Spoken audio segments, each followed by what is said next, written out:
Hello everyone, welcome to my channel. আপনারা দেখছেন Informa বাপ।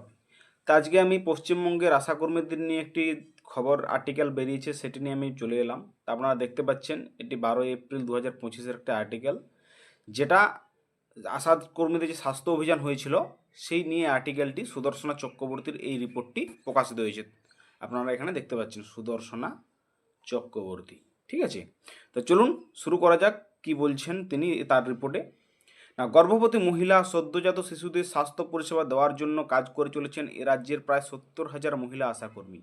বিভিন্ন সময়ে তাদের উপর গ্রামীণ স্বাস্থ্য পরিষেবা কতটা নির্ভরশীল তা সরকারের তরফে স্বীকার করা হলেও এই কর্মীদের পেশাগত ক্ষেত্রে দীর্ঘদিন ধরে যে বঞ্চনা ও সমস্যার মুখোমুখি হয়ে কাজ করতে হচ্ছে সে বিষয়ে সরকার ও প্রশাসন সম্পূর্ণ উদাসীন।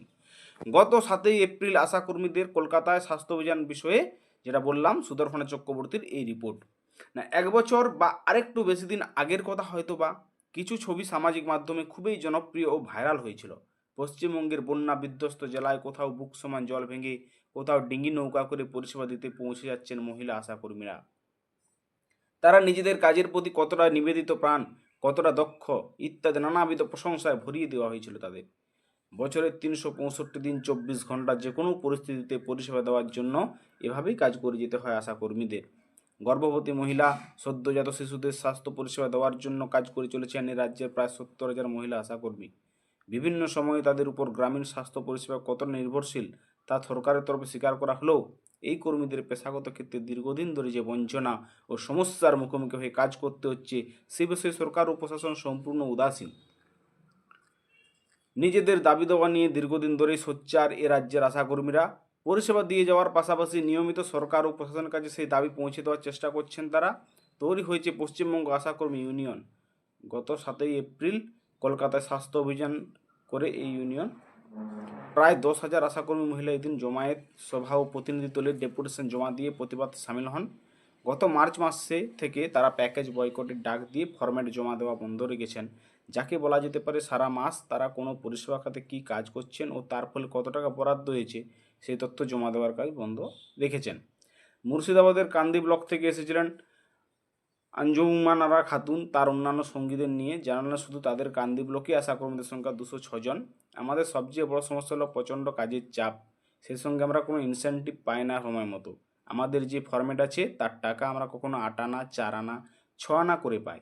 কোন ভাগের কত টাকা কিসে দিয়েছি আমরা কোনো হদিশও পাইনি। আমরা যে বিল দিই ফরম্যাটের যে হিসেব, যে টাকা পেয়েছি তার সঙ্গে কোনো মিল নেই।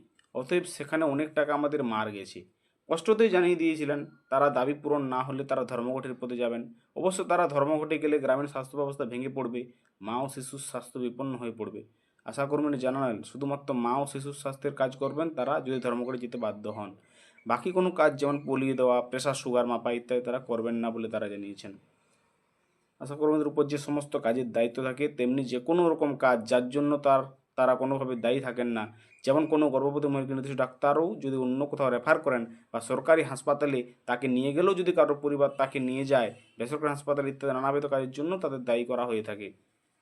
আমাদের জন্য মনে করা হয় সর্বরোগ বিশেষজ্ঞ, খেলা মেলা সব জায়গায় আমাদের কাজে বসিয়ে দেয়। কিছুই জানি না আমরা, তবু মেডিকেল বক্স দিয়ে বসিয়ে দেয়।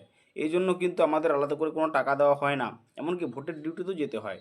নমিতা সেন, মিতা অধিকারী, নাজিমা বেগম হুগলির জাঙ্গিপাড়া থেকে আসা আশাকর্মীদের সমস্যারে জানালেন।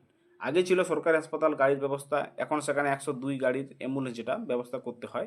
রাত 12টা হোক বা ভোর 6টা, আশাকর্মীদের দায়িত্ব হলো গর্ভবতী মায়েদের নিয়ে যাওয়া, এবং সেটাই তাদের সবচেয়ে কষ্টের জায়গাও। রাত 1টায় সবে শুয়েছি হয়তো, গর্ভবতী মায়ের খবর এলো আমরা যেন হাওড়ায় উড়ে চলে যাই।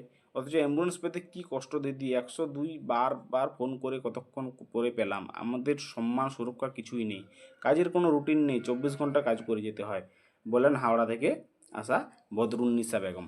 এদিনের সভা থেকে উঠে আসে যদি দ্রুত তাদের দাবি মেনে নেওয়া হয় তাহলে তারা মুখ্যমন্ত্রী বাড়ি মমতা বন্দ্যোপাধ্যায়ের বাড়ি অবধি পৌঁছাবেন দাবি নিয়ে, ও তারপরেও দাবি আদায় না হলে তারা কর্মবিরতি যাবেন। কিন্তু তাদের উপর নির্ভরশীল গ্রামীণ বাংলার এক বিরাট সংখ্যক মা ও শিশুর জীবন কর্মবিরতিতে যা বিপন্ন হয়ে পড়তে পারে সেই কথা মাথায় রেখে তারা এমনও জানিয়েছেন যে মা ও শিশুর স্বাস্থ্য সংক্রান্ত যাবতীয় পরিষেবা বজায় রেখে তারা বাকি সব কাজ বন্ধ রাখবেন। আশাকর্মী ইউনিয়নের দাবি অনুযায়ী বারবার জানানো সত্ত্বেও সামান্য কিছু দাবি ছাড়া তাদের মূল দাবিগুলো কিছুই মেনে নেওয়া হয়নি। যেমন উপযুক্ত শিক্ষাগত যোগ্যতা ও প্রশিক্ষণ থাকা সত্ত্বেও আশাকর্মীদের সরকার নির্ধারিত ন্যূনতম ভাতা দেওয়া হয় না। বেতন ভাতা সঠিক সময় দেওয়া হয় না, নানা শর্ত আরোপ করে প্যাকেজে নানা টাকা কেটে নেওয়া হয়। মিশন ডিরেক্টর ও এনএইচএ স্বাস্থ্য ভবনকে লেখা চিঠিতে যে দাবিগুলি পেশ করা হয় তার মধ্যে প্রধান ছিল ন্যূনতম ফিক্সড ভাতা বৃদ্ধি, বছরের সুনির্দিষ্ট ইনক্রিমেন্ট, অভিজ্ঞতার ভিত্তিতে বেতন বৃদ্ধি।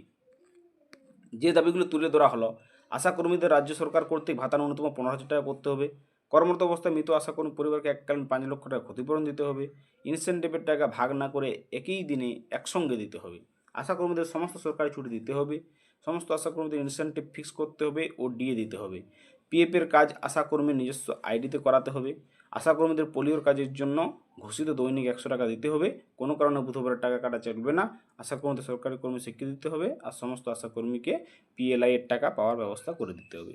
শুধুমাত্র প্রসূতি মা ও শিশুর স্বাস্থ্য নয়, পোলিও টিকাকরণ থেকে সুগার প্রেশার পরীক্ষা করা ও আরও বিভিন্ন স্বাস্থ্য সংক্রান্ত কাজ করতে হয় তাদের। বাস্তবেই কোনো রকম ছুটি ছাড়া নাই, ছুটি ছাটা ছাড়া সারা বছর ধরে এই কাজ করে চলতে হয় আশাকর্মীদের ন্যূনতম সাম্মানিকের বিনিময়ে। পশ্চিমবঙ্গের রাজ্য সরকারের খাতে আশাকর্মীদের ন্যূনতম বেতন 5,250 টাকা, সবে গত বছর 750 টাকা সাম্মানিক বেড়ে এই টাকাটি হয়েছে। এর আগে তা ছিল মাত্র 4,500 টাকা। কেন্দ্রীয় সরকার সরকারি খাতে বিভিন্ন পরিষেবা বিভিন্ন পরিমাণ অর্থ বরাদ্দ থাকে, যা রাজ্য বিশেষে পরিবর্তন হয়। পশ্চিমবঙ্গে এবারও সবচেয়ে কম হয়ে রয়েছে 10 টাকা, যা কাউকে স্বাস্থ্যকেন্দ্রে এনে তার সুগার প্রেশার মাপার ক্ষেত্রে দেওয়া হয়। সর্বোচ্চ রয়েছে 300 টাকা, যা কোনো গর্ভবতী মহিলাকে সরকারি হাসপাতালে নিয়ে গিয়ে সন্তান প্রসব করালে বা তার সঠিক নথিপত্র দেখালে তবেই দেওয়া হয়ে থাকে। 10, 50, 75 টাকা বিভিন্ন পরিষেবা এভাবেই ন্যূনতম অর্থ ধার্য করা হয়েছে তাদের জন্য। কিন্তু তাদের যেমন স্বাস্থ্যকর্মী স্বীকৃতি নেই, তেমনি নেই মর্যাদাপূর্ণ কাজের পরিবেশও।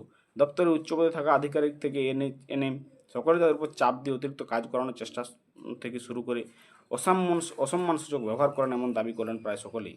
পূর্ব মেদিনীপুর জেলার আশাকর্মী কৃষ্ণা প্রধানের সঙ্গে তিনি পশ্চিমবঙ্গ আশাকর্মী ইউনিয়নের রাজ্য সভাপতি। জানান, রাজ্যের 345টি ব্লকের প্রতিটিতে আনুমানিক 200 জন আশাকর্মী কাজ করেন।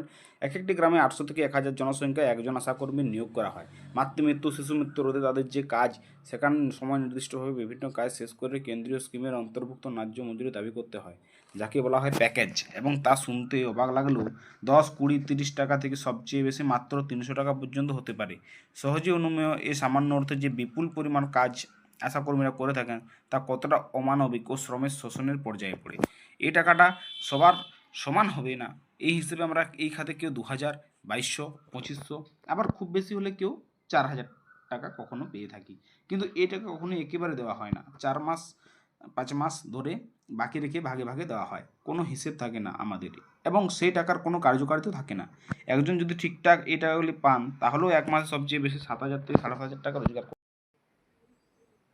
করতে পারেন। আমাদের দাবি, একজন শ্রমিকের আজকের দিনে যে ন্যায্য মজুরি হতে পারে, সেই হিসেবে আমাদের ন্যূনতম 15,000 টাকা রাজ্য সরকার দিতে হবে।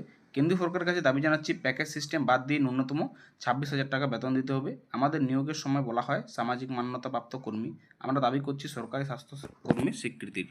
কর্ণাটক, কেরালা, দিল্লি, বিভিন্ন রাজ্যে নানান সময় আশাকর্মী আন্দোলন করছেন নিজেদের দাবি আদায়ে। কর্ণাটক সরকার ন্যূনতম ফিক্সড ভাতা বাড়িয়ে 10,000 টাকা করেছেন। কর্ণাটক, দিল্লিতে রাজ্য সরকার কেন্দ্রীয় প্যাকেজ স্কিমের অন্তর্গত যে ক্ষেত্রে টাকা বাড়াতে পারেন, সেখানে উল্লেখযোগ্যভাবে বরাদ্দ বাড়িয়েছেন। কৃষ্ণা প্রধান জানান, এ রাজ্যে বড় সমস্যা হলো সিএমএইচ, বিএমএইচদের মানসিকতায়। তারা এক ধরনের বদল দেখছেন। নিজেদের হেলথ সেন্টারের বিভিন্ন কাজ তারা এই আশাকর্মীদের দিয়ে করিয়ে নেন, যা হয়তো তাদের কাজের আওতাভুক্তও হয় না। অথচ আশাকর্মীরা নিজেদের সুবিধা মতো কোনোভাবে কাজ সামাল দিতে চাইলে সেক্ষেত্রে জোটের নানান নিয়ম কানুনের চোখ রাঙানি, আধিকারিকদের কাছ থেকে অমর্যাদাপূর্ণ মন্তব্য, আমাদের কোনো মর্যাদা নেই, এই কথাটি বারে বারে উঠে এলো উপস্থিত একাধিক আশাকর্মীদের কাছ থেকে। একদিকে তারা মায়েদের বলেন 6 মাসের শিশুদের স্তন্যপান করাতে, অথচ তাদের মাতৃত্বকালীন সবেতন ছুটি মাত্র 1.5 মাস বা 45 দিন। এই ধরনের বৈষম্য দূর করতেই তাদের লড়াই। যেভাবে সরকারি ভাতা 3 লাখ থেকে বাড়িয়ে 5 লাখ করেছেন, যেভাবে দুর্গাপুজো ও ঈদে বোনাস আদায় করেছেন 6,800 টাকা। তো এই ছিল আপডেট। তা ভিডিওটি ভালো লাগলে চ্যানেলটি সাবস্ক্রাইব করো। দেখা হবে পরের ভিডিওতে।